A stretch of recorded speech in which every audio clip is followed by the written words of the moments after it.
విజయవాడ ముఠా రాజకీయాలు కొత్త వరకు తిరుగుతున్నాయి. ఒకప్పుడు రెండు కులాల మధ్య జరిగిన ముఠా గొడవలు ఇప్పుడు స్నేహ బృందాల మధ్య గొడవలుగా కొత్త రూపు సంతరించుకుంటున్నాయి. ప్రత్యర్థుల్ని మట్టు పెట్టేందుకు కొత్త స్కెచ్లతో సిద్ధమవుతున్నారు.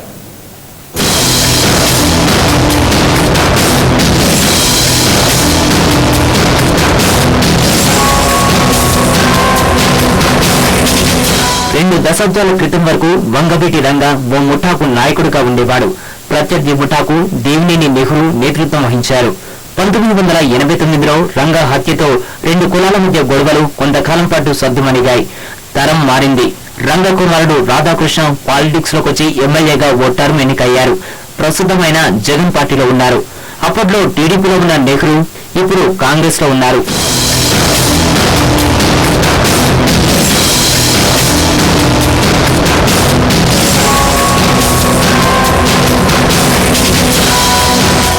తాజాగా దేవినేని నెహ్రూ వల్లభనేని వంశీల మధ్య పచ్చగడ్డి వేస్తే భగ్గుమంటోంది.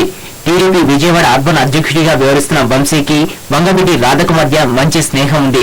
వీళ్ళది కులాలకు అతీతమైన స్నేహంగా చెప్పుకుంటారు. నెహ్రూ కులానికి చెందిన వంశీ కొంతకాలంగా నెహ్రూపైనే తీవ్ర స్థాయిలో విమర్శలు చేయడం అందరికీ ఆసక్తి కలిగించే విషయంగా మారింది.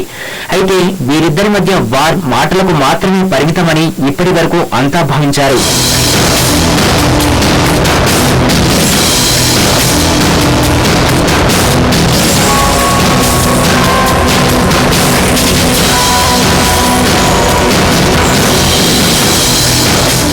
కానీ తాజాగా నెహ్రూ వల్ల తన ప్రాణాలకు ముప్పు పొంచి ఉందని వంశీ చేసిన ప్రకటన వారి మధ్య ఉన్న వార్ తీవ్రతను వెల్లడిస్తోంది.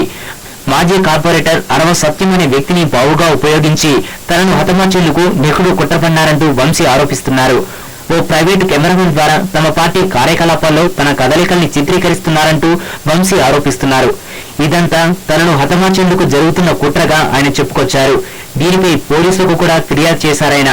భౌతికంగా నిర్మూలిస్తాను కూడా ఇంతకుముందు ఈ అరవ సత్యం అనే వ్యక్తి లైవ్ ఇంటర్వ్యూల్లో కానీ పత్రికాముఖంగా కానీ చాలాసార్లు అతను బహిరంగ ప్రకటన చేయటం, అప్పుడు పోలీసు శాఖ వారు ఉదాసీనంగా ఉండటంతో అతను మరింత రెచ్చిపోయి ఈ కార్యకలాపాలు పాల్పడుతున్నాడు.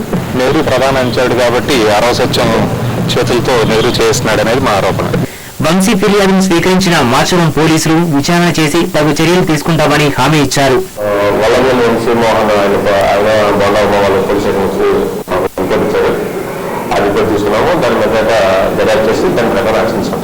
వంశీ చేసిన ఆరోపణలపై దేవినేని నెహ్రూ ఎలా స్పందిస్తారనేది ఇప్పుడు ఆసక్తికరంగా మారింది.